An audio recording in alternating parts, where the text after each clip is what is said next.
Hey everyone, Mango7Roll here. How we doing today? Welcome to another episode of Epic 7, and it is patch day, patch notes day anyway, and we have a ton of stuff to go over. First off, before we get going, we have a bunch of Q&As, so let's go through those first. I don't have it up for the screen, but I'll read them out. They're probably in an update notice somewhere as well. And in general, these are just kind of they're just kind of like a translated version of some Q&A questions they had. So first one was about the Tempest Siren skin that was shown a while ago in a handbook. Is that the right word?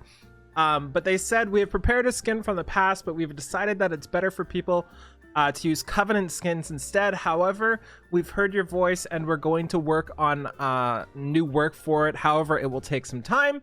Next one is Substat conversions in Expeditions 1 and 2. They're not really sure how to handle this part yet. I guess we'll see. They say some will be coming from the April Expedition Depot. Also, you'll be able to get some, they actually said intensively receive some from side stories and other ways, I guess. They also said they're going to be adding the new play mode for old content, which costs 900 Skystones to unlock each time. But it's starting on the 18th of March, starting with Rangar's Festival, which is where you get Midnight Bloom, Sarala, and Chatty, and a couple other things. They mentioned some stuff about ads, and then they went into the big one. Collab, April, Guilty Gear.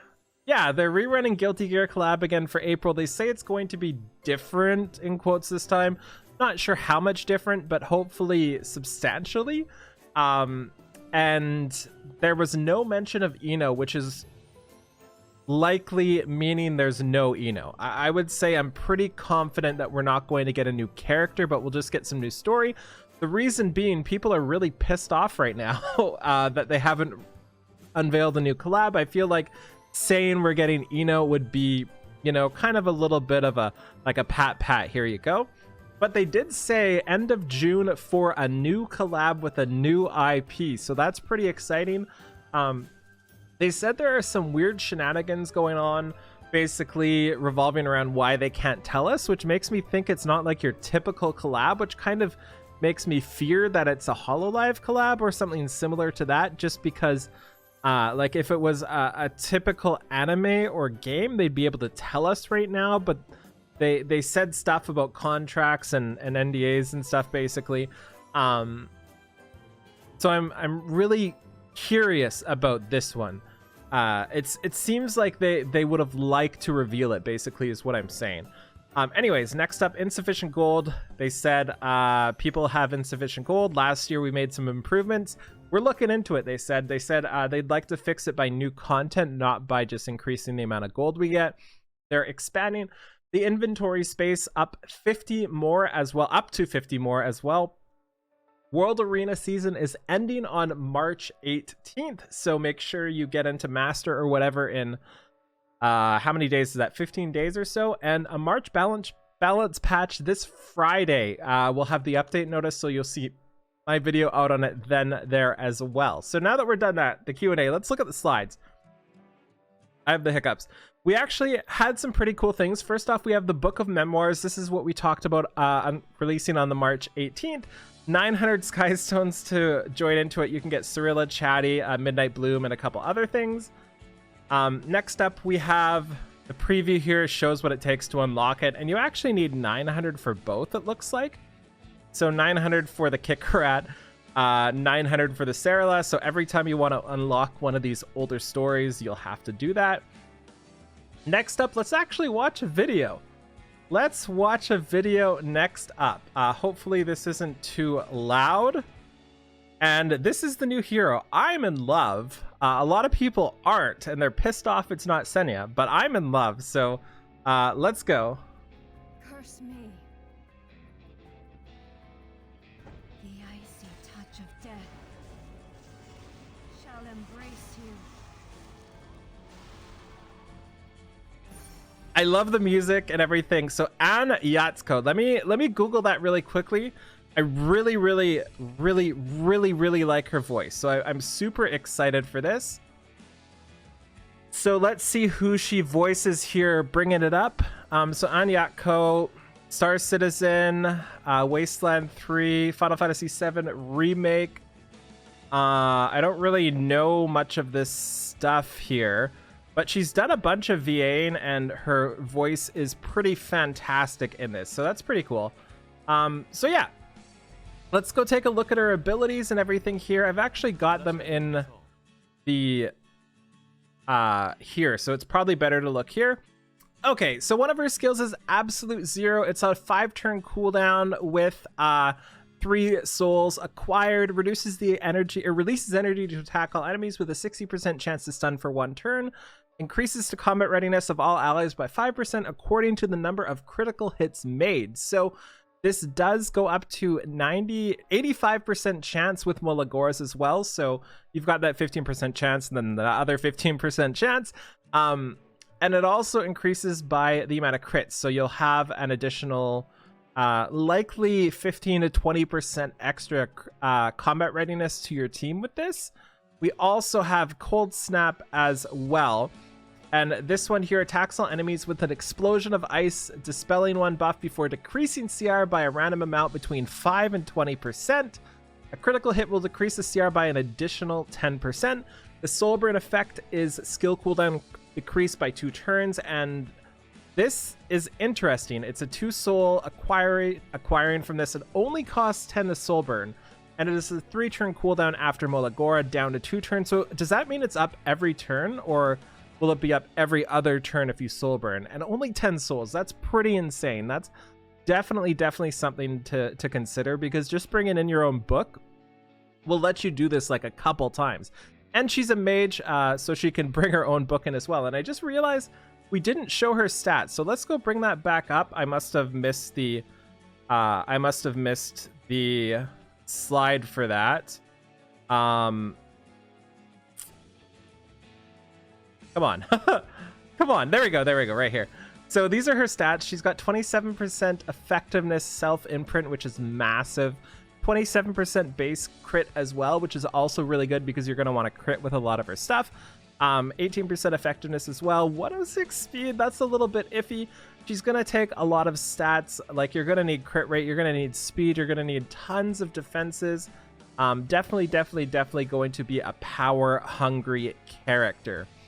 So her skill 1 is a 65% chance to make them unhealable for 1 turn, and it goes up to, sorry this is so scuffed today, it goes up to 75% chance to make them unhealable, which is it's something, but 1 turn unhealable really it's not for me. So that's a little unfortunate. We then have her artifact here, Twilight Calamity. Let's show you the art here. It looks beautiful. Love her design. So Twilight Calamity here. It increases the critical hit and effectiveness of all allies by 10% when it's max, and effectiveness of the caster by 30%. The artifact skill effect can only apply to 1 hero on the team, so you can't stack these, of course. But you could use this in Midnight Bloom, I'm assuming. Next up, we have her drop rate, which is pretty much expected. It's on the 11th, so not this week, but next week I will have a video up for that, of course. I personally really like her design. A lot of people are pissed again because no Senya, but I like her design. It's great. It's a really solid design, and she reminds me of Edda from Final Fantasy XIV, just like the theme behind her and everything. So next up, we have the new side story, which is also coming out there. Cool. We knew that was coming as well. We then have North of Lafundos open as well. We can see a new crit rate or crit rage set. Destruction, that's what it's called. Oh my god, I'm a mess today. I'm so sorry. Destruction set here. Attack, crit rate, crit damage, and effectiveness. Would be nice if that bottom stat was not effectiveness. Usually for my destruction pieces, I'd rather have speed or HP or something like that. But hopefully it just doesn't roll into that. We have a ton of good destructive weapons anyway already, so it's a piece at least. Then we have the Destroyer's Equipment of Skyward. This is the new PvP gear. Let's go over them piece by piece, left to right. We have the crit rate weapon, attack speed, crit chance, and effect resistance. It's tough for me to use a crit rate weapon without crit damage at this point. but it is what it is. If it rolls a lot into crit chance, speed, or attack, it's obviously going to be great. ER is a little bit of an oof. The Helm is kind of the same thing. You're missing that crit damage. You really, really, really need to get crit damage on a lot of these pieces, but it has attack, speed, and crit chance as well, and maybe some HP if you're looking for it. The chest is pretty close to perfect. HP, or not HP, speed, crit chance, and crit damage there. But again, they tossed an ER for some godforsaken reason. I would really like this to be something else. Like HP would be the best here, I believe. Maybe defense even, maybe effectiveness, but not ER. Next up, we have the boots. They're 45 speed, which is great. But again, they're missing crit damage. And I find if you're using speed boots and crit rate, you really, really want to get some crit damage on there. But if these roll lots in attack, lots of crit chance are obviously going to be great. And then the neck here, crit damage. What do you know? You're missing crit damage again, but it's in the main stat. So yay, it's the one they got it right. Cool. So missing speed though, have to miss something. But attack and crit rate, pretty good. The ring as well, really fantastic. Speed, crit chance, crit damage, pretty much close to perfect subs. The best sub other than defense would probably be HP percent, possibly flat attack as well. But you can't go wrong with that ring. As for my buy order, I'm going to buy the ring first, then I'm going to buy the neck, and then I'm going to look at the rest and go from there, I think, just because these two have the highest potential. So next up, we have the Mystic Summon rotation, which is going to be Leo and Designer Lilibet. I'll have a video up summoning for Designer Lilibet tomorrow. I've got about 60 pulls worth, so there's something there. Hopefully we get lucky. We then have a drop rate up, or as New like to say, a rate up. Get it? Of Ray and Doctor's Bag. Won't be pulling on this, but he's not a bad character. He's just kind of in the field where a bunch of people do the same thing, I guess. We have a Chloe rate up as well with a Little Queen's Huge Crown. Not a great unit. Not a great imprint right now either. Hopefully that balance patch maybe hits that made Chloe. Holy, there's so much today. We have the equipment details viewing option. So this is just another quality of life. You can check the substats without clicking into them. I especially like it for the enhance equipment session. It makes it easier to feed equipment into each other. Next up, we have the Epic Pass, Useful Spring. There is a video up for this as well. I'm not going to watch it because we've all seen this patch, or this outfit a billion times from the data mines and stuff, but it is fantastic. And of course, we have the Violet rate up, and that is awesome. Cool. Remnant Violet imprints, I guess. I'm going to be dusting him off and trying him out a little bit more because I really do like the character. So yeah, now we have another new character. Let's take a look at the other new character, which I'm pretty stoked for, but I don't know if they've said how you get her yet, which is kind of terrifying to me because it means I might not get her basically ever. But The great Malachus will lead us to victory. It is a great chief's responsibility. Beautiful art. Absolutely. Absolutely beautiful art. We have Great Chief Khawana here. Was not expecting this. She's not in the Mystic rotation, so that's not how you're going to be getting her. Kind of confused on that. I guess we're just going to have to try to get her through Galaxy bookmarks. A little sad about that because I want her really bad. For those of you who don't know, I love Khawana. I have her plus 10. I have her 6-star max and everything. And I try to use her. I really do, but it just doesn't go over well. So let's take a look at a couple things here. First off, we have her stats. She's a little slow, but she's got 43% base crit chance with her passive. So 23 base plus the 20% from her passive is shown on here, I believe. And we have pretty high attack, decent HP, decent defense. Self-imprint is effectiveness, which is kind of interesting as well. So let's take a look. Also, 165 crit damage definitely helps out there too for doing damage. So this is her passive. This is her passive. Let's move it over a little bit. Motivation increases critical hit chance by 20%. When the ally is attacked by a dual attack, increases the attack of the caster by 15%, stacking up to 5 times, so an extra 75% attack just from this. And also the 20% base is already in her stats, I believe, so 23% base for the warrior, plus the 20% here, plus another 10% from this as well. So all in all, you'll be going up to 53% crit chance, I believe. On stream, they said 73, but I believe they were wrong. So I think it is, I think it's 53, not 73 for her base crit chance.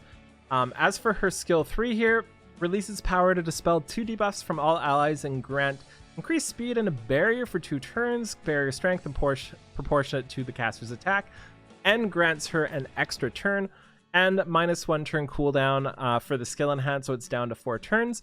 So one thing with buffs like this, I really would like people who get who do buff and then get an extra turn, really like them to like extend buffs on themselves by 1 turn, so you don't just like get stuck with a 1 turn speed buff and a 1 turn barrier. You know, that kind of feels bad, but overall, really like this. Dispelling 2 buffs is great. Increased speed is fantastic. Barrier is great, especially when you're stacking that 75% extra attack with her high base attack. And she's pretty sweet. I like this. And then her skill 1 is just a 75% chance to restrict for 1 turn, up to, I believe, 85, 90, yeah, up to 100% chance to restrict for 1 turn. But if they're a light enemy, it is a 100% chance to restrict for 2 turns, and then slow burn increased damage dealt. So I think she's going to be able to do a decent amount of damage when you kind of ramp up a little bit, right? Because you're going to have 75% base attack, you're going to have increased damage dealt here. I think it's going to be pretty decent. Oh, nope, that's my head. And that's it, I think. So we have one more thing to look at, and that is the update content. And I'm not sure if there is anything here today, but let's see if there's anything new. So we're just going to scroll down. Let's actually make this a little readable. Perfect. We're getting there. Oh, this is the most scuffed video I've ever made in my entire life, but you're gonna deal with it. Okay, here we go. So episode 3, Lafundos. Yep, we already knew that was coming. Map layout. Cool. I don't think there's going to be anything new here. I'm just scrolling through it because just want to make sure before I sign out, you know? So we've got Nation, we've got all the quests here. We've got the crit damage weapon as expected. Yep, it shows it here with that effectiveness. We've got equipment substat change update. Oh, so this is actually coming now. So that's exciting. I didn't know that was actually coming now. So all of this is coming now, and you can see here they're modifying a piece of gear. They're changing the speed, the flat HP, which is kind of hilarious. Cool. There's not much to say about this. We need to experiment with it in game, right? But we do know it's coming as of tomorrow. Also, Arena Skyward season coming. They did show the frames, and they're beautiful, but nobody's gonna get them. I really want that frame. It's just magnificent. And I think this is it. The arena pieces, yeah. So 7 sweethearts. Oh, she's so adorable. Oh, she's so adorable. And enhanced artifacts. Yeah, sorry for going through all this so small. I just want to scroll through just to make sure there's nothing we missed, but it looks like everything is here. They're trying to explain how to do the side story. By the way, are you guys as confused as I am with the side story? I have no idea what's going on. Now they're going through Lilibet. Other improvements. Oh, that was something I wanted to mention. In the actual replaying old story, there's going to be a time-based thing. So you're going to go through lore-wise what happened first time-wise, which is something I really, really, really, really appreciate. That's going to make me want to do it more. Equipment manager here. Holy, there's just so much filler stuff here. Yeah, we're done here. That's everything. Okay, so we're going to stop here. I'm sorry this video was scuffed. Thank you so much for watching. Feel free to like, comment, subscribe as always, and I'll talk to you later. Bye, everybody.